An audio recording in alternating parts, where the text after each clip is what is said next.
Y seguimos con más información del ámbito internacional, pero antes vamos a dialogar en directo hasta el sur del continente con Hernán Castro, investigador, miembro del Observatorio Geofísico del Uruguay. Y esto a propósito también de un movimiento telúrico que hoy ha generado bastante atención entre quienes viven en esta parte de nuestra América Latina, pero también ha llamado la atención en otros lugares porque no es tan recurrente este tipo de eventos naturales.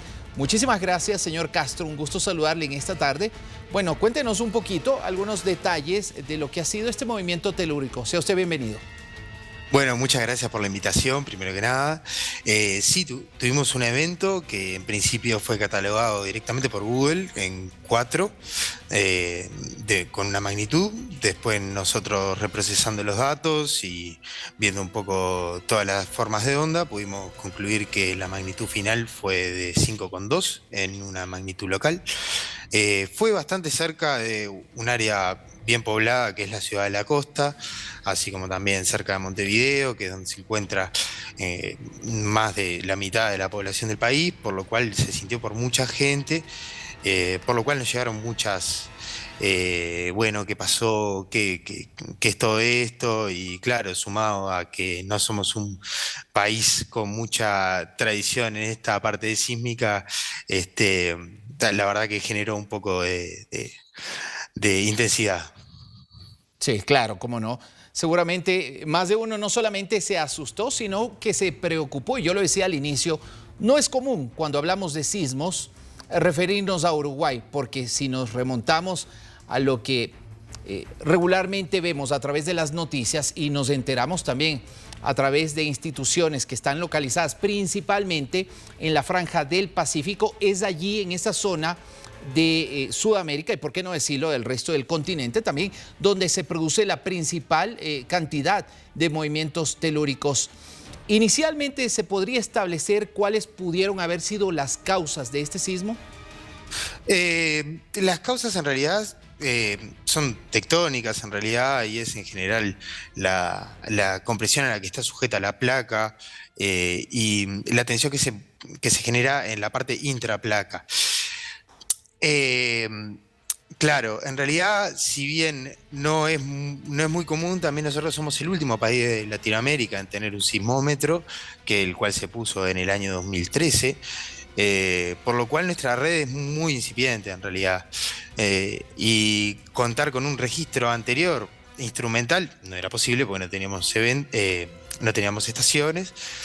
Por lo cual tuvimos que construir todo muy de a poquito y ahora eh, pa- eh, cuando se hagan estos eventos podemos dar la respuesta correcta con las medidas adecuadas, ¿no? Claro, definitivamente. Ahora, usted toca algo que me parece aquí fundamental. Uruguay, al ser el último país, cuando se habla de este tipo de eventos naturales, usted nos decía, no necesariamente tiene el mejor equipamiento y hay que ir construyendo y trabajando en este sentido. De forma Exactamente. paralela, me gustaría preguntarle, Hernán, ¿cómo está el tema de gestión de riesgos en Uruguay en la actualidad? Eso es un tema bastante complejo y abarcativo, de lo cual te puedo hablar de la parte de sismología. eh, y no, es bastante, yo te diría que casi que inexistente la gestión de riesgo en sismología. No hay mucho una concientización de que esto pueda pasar, es más, todavía siendo este un evento que ya o sea, ya hemos tenido eventos que hemos registrado instrumentalmente y todavía sigue estando la pregunta de, ¿realmente fue un sismo? Sí, mirá, lo tenemos registrado en 16 estaciones, o sea, realmente fue un sismo. Pero si ya esa pregunta está de antemano, imagínate cómo está la gestión de riesgo también. Claro. Claro, definitivamente. Y permítame preguntarle aquí un tema no necesariamente al investigador, a quien analiza los datos, sino Ujú. a un ciudadano por encima de todo. ¿Cómo ha recibido la opinión pública, la persona de a pie, hoy en día este movimiento telúrico? Y con bastante sorpresa, en realidad, aunque ya habiendo existido otros sismos que pudimos registrar y transmitirle a la población con datos y con y realmente con estudios de que esto podía pasar, si bien fue una sorpresa, no fue como, pa, esto nunca había pasado, ¿viste? Entonces, por ese lado yo veo que fue como que hubo un poco más de tranquilidad, aunque sí hubo alerta y hubo como más eh, concientización, por así decirlo. Claro, cómo no. Confírmenos, por favor, señor Castro, me gustaría aquí una ratificación de la explicación sobre la magnitud de este movimiento telúrico. Ajá.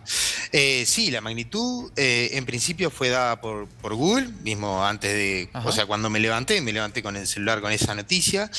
Después ahí ya nos reunimos todos los que somos el observatorio, que en realidad es una cosa que hacemos, que si bien es un proyecto de Facultad de Ciencias de la Universidad de la República, la mayoría de los miembros somos voluntarios y lo hacemos por el amor a la ciencia. Ujú.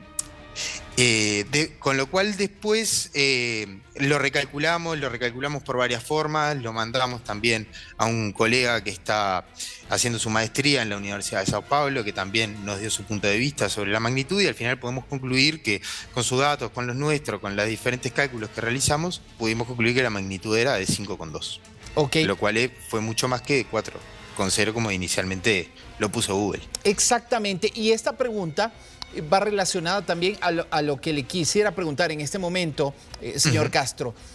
El paso de 4 a 5,2, así sea 4 en cualquiera de sus, digamos, de sus posibilidades, es decir, 4,1, 4,2, etcétera, etcétera, de alguna manera también nos indica algo. Sí, en realidad, claro, en cada paso de magnitud, la energía liberada, o sea, cada punto que se sube de magnitud de 4 a 5, de 5 a 6, equivale a aumentar 10 veces. Entonces, un sismo de 4 es 10 veces más grande que uno de 3, un sismo de 5 es 100 veces más grande que uno de 3, entonces un paso de 4 a 5 en realidad es una diferencia grande.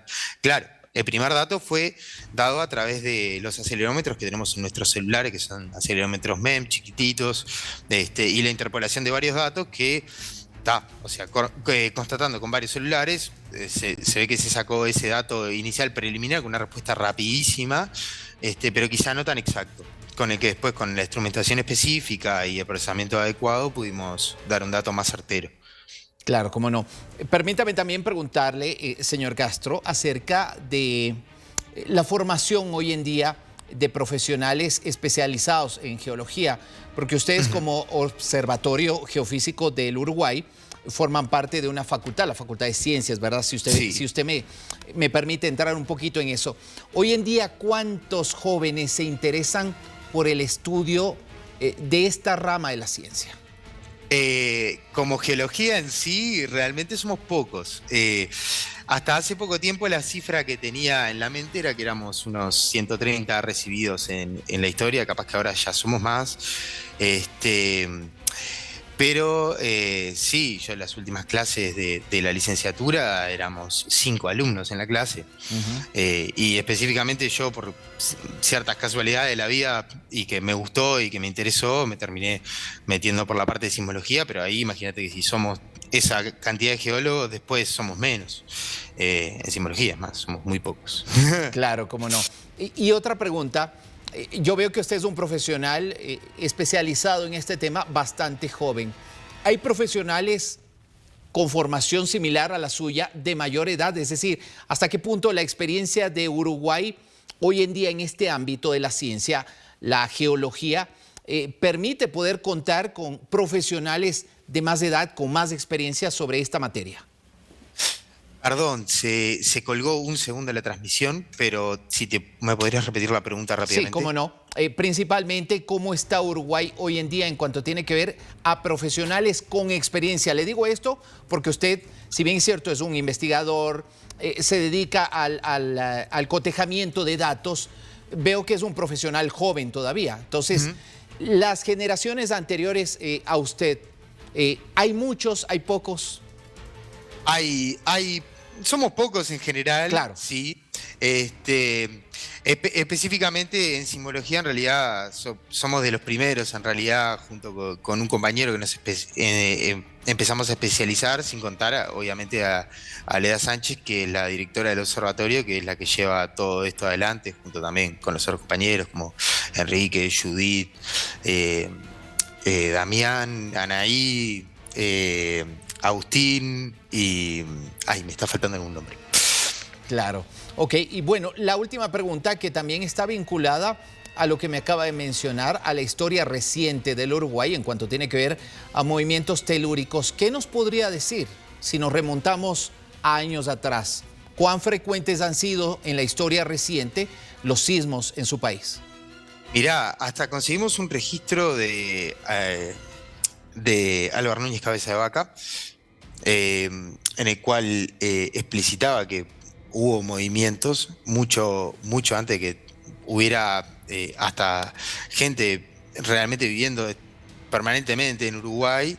Después existen registros también de 1884, 1888.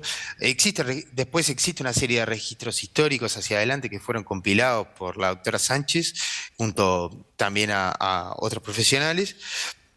Y bueno, y el catálogo realmente nuestro empieza en 2013, aunque hubo en 1990 un sismo detectado por la Universidad de Sao Paulo a 150 kilómetros de la costa de Maldonado, que es el sur del país, en donde, bueno, fue un evento de 5,6, fue bastante grande, fue sentido, pero estaba bastante lejos. Nada que ver con este, que fue a 10 kilómetros y fue mucho más cerca, es mucho más perceptible, claro, por la población.